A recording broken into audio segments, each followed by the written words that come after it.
Hello guys and welcome back to the channel. Today will be a World War II story about a hero who goes by the name of Bill Crawford. Grab some popcorn, sit back and get comfortable because this is honestly one of the craziest stories I've ever heard, and it was an honor reading and learning about this true legend. So anyways, thank you guys for watching. I hope you enjoy. Thank you.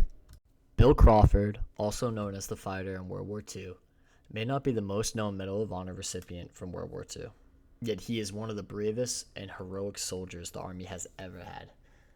William John Crawford was born on May 19, 1918, in a small town called Pueblo, Colorado. Growing up, he learned to defend himself by boxing at a local gym in his town, hence the nickname he earned, the Fighter.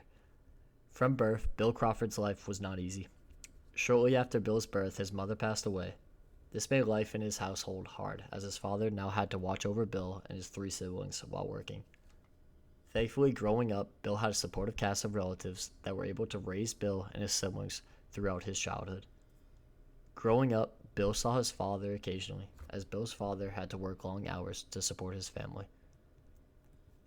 Bill's childhood consisted of learning how to mix recreation and responsibility. Bill's first job was delivering groceries for his local neighborhood. The slender but hard-headed young Bill took up boxing golden gloves and became a champion in high school. When asked if Bill thought he could have gone professional in boxing, he would say no because the war had interrupted his plans. Just like many great men from World War II, Bill saw many of his friends join the military to serve the country. Bill made the best decision in not joining the Navy like his buddies and instead chose the better Army.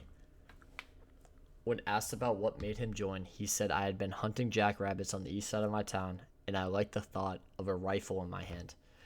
These thoughts he had as a young adult would lead him into being the hero we've come to know today. Picture this. It's 1943.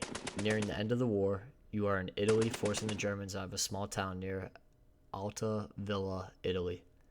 Artillery, bullets, and whistles blowing all around you. This is the situation young Bill had found himself on the night of September 12, 1943. Private Crawford and the soldiers with him had been marching for hours all night with full gear and constant worrying you were going to get shot or killed in a foreign land you had never been in before. These men, unfatiguing, continued to march until they reached their objective point. When they reached the objective point, they stopped within 200 yards of the German defensive positions that were in their way, and they waited to plan an attack at dawn. Artillery had been shelling the German line a couple of days before the attack. With this knowledge in hand, they had assumed the fight would be a little bit less of a challenge. The morning of attack, Crawford's platoon began to blow whistles.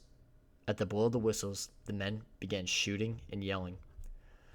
Crawford said in an interview that normally they would try to scare the Germans with as much noise they could create as possible. As the attacks were commencing, Crawford had moved ahead with his platoon sergeant. Running forward, his platoon sergeant beat him to the wall of cover. As Crawford lay down and fired at the German defenses, he reloaded and looked over at his sergeant completely still. Sadly, his sergeant had taken 8 to 10 rounds in his chest from nearby machine gun fire. In a fit of rage and revenge, Crawford began to run to the sound of the machine gun fire by himself. Crawford ran through a little narrow ditch, and laying ahead of him, well camouflaged and well hidden, was a machine gun's nest. Out in front of Crawford came a burst of machine gun fire that he said was shooting right under his feet, and even some of them went between his legs. Crawling up the ditch, Crawford had ditched his gas mask and any other unimportant equipment he had on his persons. Seeing this ambush laying ahead of the rest of his men, Crawford proceeded with just his rifle and hand grenades to eliminate the threat of these 3 machine gun nests waiting to ambush and mow his men down. Crawford, seeing one of the machine gun nests about 200 feet from him, pulled out a grenade, pulled the pin, and threw it. It was a direct hit on top of the machine gun nest and wiped out the machine gun and the crew inside of it. Next, Crawford had one standing right in front of him. Crawford proceeded to use his M1 rifle and in short bursts fired into the machine gun nest, killing the crew and disabling the gun. With the last machine gun nest, Crawford took a barrage of grenades and threw them into the machine gun nests one after another. With this heroic act, he was able to take out the machine gun nest and was able to disable the enemy's defense. With the German defense position being down, Crawford and his platoon proceeded to advance to the position where the German machine guns were stationed. But unknowingly to Crawford and his platoon, what plans the Germans had next. Shortly after, the Germans would reinforce with more men and begin a counterattack to the Allies' positions. In the counterattack, Crawford and another soldier fired back at German soldiers marching to the position. The soldier next to Crawford would eventually be hit by a bullet in his stomach. Crawford would proceed to administer aid to his fallen battle buddy, but as he was bandaging the soldier, he heard German talking about 80 feet from him.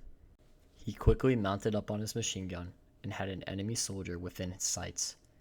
Crawford had the German soldier head right in his crosshairs, and as he was about to fire, something within him told him not to shoot the German soldier.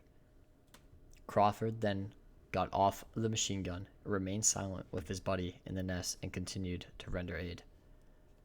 But as he was rendering aid, the soldier that he was about to kill walked right at the top of the ditch and looked down at the marks in the dirt from Crawford crawling. He saw Crawford laying down with his battle buddy.